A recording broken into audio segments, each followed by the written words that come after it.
Hi, my name's Benjamin Blumberg, but you can call me Ben. I go by he, him pronouns. I was born in Plainview, which is a town in Long Island. My parents also grew up in Long Island. I've seen the Broadway show The Lion King with my grandma, and I saw the show Illusionist with my parents and the rest of my family. Yet it has been a long time since I've been to Broadway, and I have not seen these shows in a minute. 3 fun facts about me are that I have a twin brother that goes to Vermont. I was an all-county tennis player in high school, and I enjoyed traveling. Let's describe Hamilton. The 3 words I can use are complex, musical, and magical. Musical is pretty self-explanatory. Hamilton is a musical, so that's kind of why I chose that word. I loved all the songs in it. When I watched the movie 2 weeks ago, I enjoyed listening to songs. They reminded me of when I watched it a long time ago. Even though I didn't fully remember the whole plot, I remembered some of the songs and just heard them on the radio. I would use the word magical because this show just, although they try to make it seem like real life, it's just magical. It looks like it comes straight out of a movie, all the scenes. I thought it was magical. And the last word I used was complex because so much happens behind the scenes. We talked about all the actors, all the people on the side that help the show run, the director of the show, and even just the way there are many hidden meanings behind the characters. So how I describe this play is, this play was about always being relentless. The artist united the audience to feel included in the play. We were talking about the fourth wall, which is, there's 3 around the back, and then there's 1 front. That wall was fully open during Hamilton, and it allowed the audience to dream big and just live inside of the play.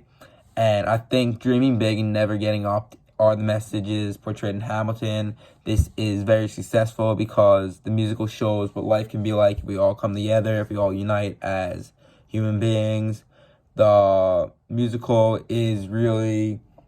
makes it, although it comes like a movie, it makes it possible. It makes everyone seem like it can happen in real life, and the only thing stopping us from living like they do in Hamilton is us being divided.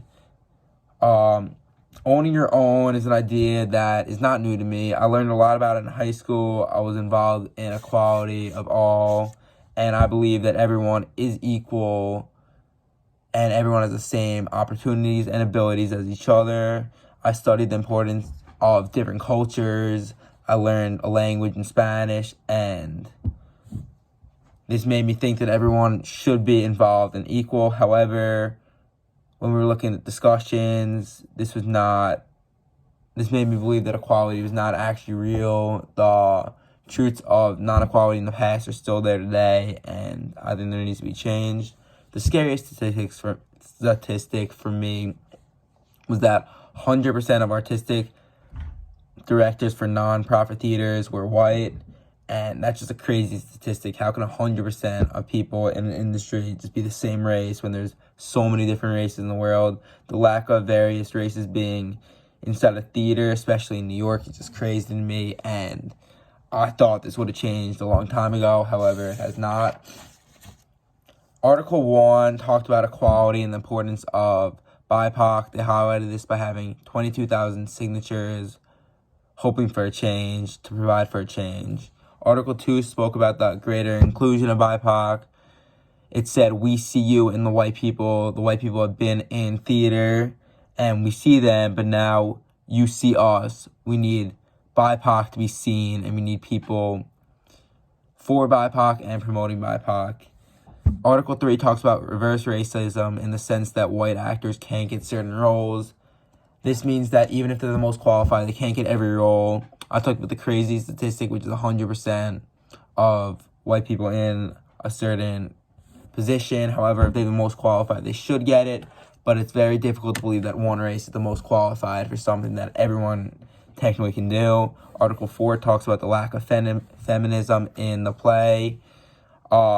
Hamilton is not as this article tries to argue that Hamilton is not as revolutionary as we think it is because it lacked feminism on the play, and when they were on stage, they were often talking about men, which is not fully feminism. And then the 5th article talks about the difference between millennials and Gen Z.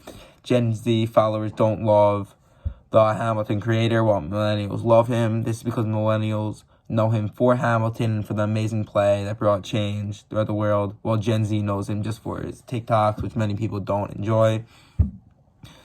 These articles, I enjoyed reading the articles. It's brought what we have been learning in theater, in class, in our fishbowls to light. Prof. E had us read these articles to learn more about theater in the real world. I think it is great that the theater community is going to try to promote BIPOC and equality for feminism and all races inside of theater, and I think this will provide valuable change and success in the theater, involved with more people being involved in theater and wanting to watch the shows. And I think Hamilton can be very well related to Black Lives Matter. I think that BIPOC is very important for people. I think, like, when I watched Hamilton the first time, I missed so many hidden meanings. I missed so many different things. Yet, I love the Hamilton show. I love the songs. I loved almost everything about the show. Just the way the show was created and how all the actors were together, how everyone worked together. But there were so many hidden meanings. The show is so much deeper than the light is brought to us. And this can go with the same with Black Lives Matters. Obviously, there's some big instances that we all know, but it's so much deeper than just on the surface. We introduced ideas of feminism in Black Lives Matters, and we can really create a big change from the show, and I think it is a great portrayal of life. Thank you for your time.